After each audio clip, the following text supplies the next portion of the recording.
Welcome back, guys. We're back in the shop. Racing season is over. Obviously, we're in Michigan, so December it's definitely over. It's gonna start snowing soon, but we're back in the shop. We got the Bronco here. We got it back. They had hurt the transmission on it. They lost third gear and they blew out the pump seal on it. So they brought it here. We're gonna pull the transmission out for them, which we did do. Then we're gonna pull the motor out. We're gonna check a couple things, and it was a little worse than we thought. So, all right. So we got the motor and transmission out of it, and the whole front end off. I couldn't quite get it up and out, so I had to go through the front because it sits a little too high for my engine hoist. Alright, well, after pulling the motor out and starting to slowly take it apart and see what's going on, we ran into a couple of issues. First thing we found was we got a nice bent push rod there. So that's obviously no good. So then we kept going down. We find some more problems here and there. So we went all the way down to pull the rods out, and we found issues with the crank. It's got a big gouge in it. You can see that right there. Yeah, it's got some big gouges in there. So we're going to take that to the machine shop along with the block. Get some stuff done to that. Alright, so after we found the bent push rod, we're going to pull the cam out because we're having an issue with it wiping the cam gear off of the distributor. So when we pulled it out, we found one of the lobes on number 8 was completely cracked all the way around.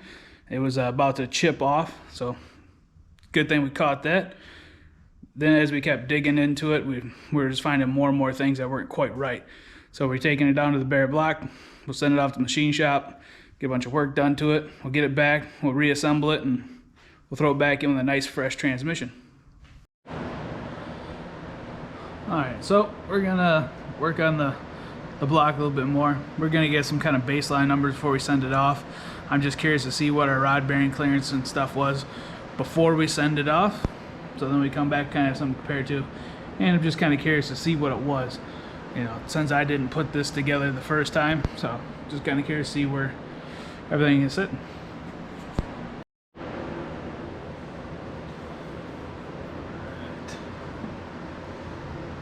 we're gonna do number 1 here.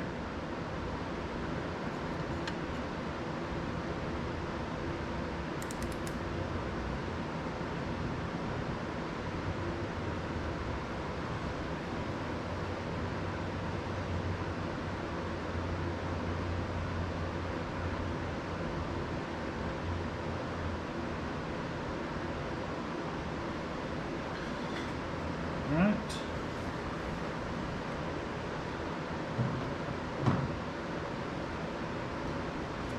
We got 2485.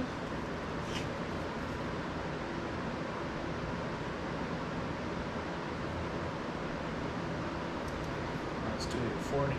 Sorry, 2840.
Alright.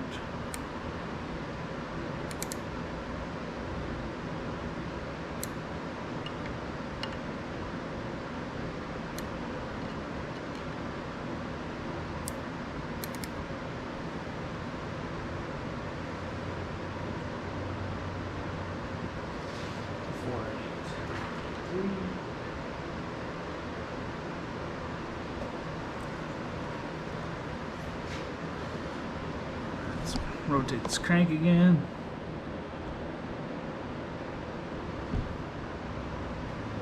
Alright.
Alright, now we kind of got a measurement for our rod journal, so we're going to go ahead and measure the inside of the connecting rod itself.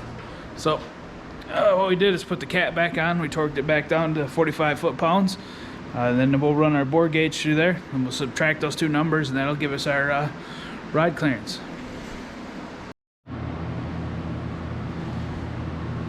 Alright, let's go ahead and give a measurement on that.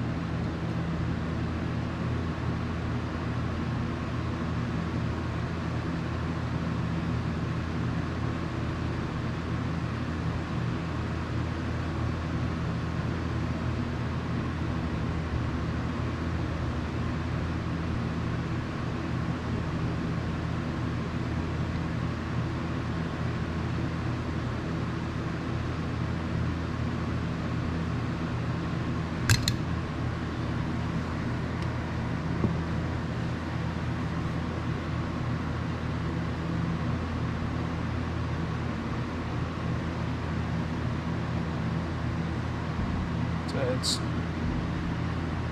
249.9, 249.5.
Alright, so that gives us about 1.5 thousandths of clearance on our bearing, a rod bearing, our journal, which is actually really good for just a standard setup.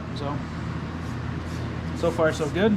So hopefully after we get the crank around and everything, we're back to. That's stupid. All right, well, we got time while we're waiting for everything to be sent out and rebuilt and redone. So we're gonna take the time. We're gonna clean up some stuff on here. Here we got the transmission mount and the transmission brace. They're just full of guck. We're gonna go ahead and clean those bad boys off and paint them up.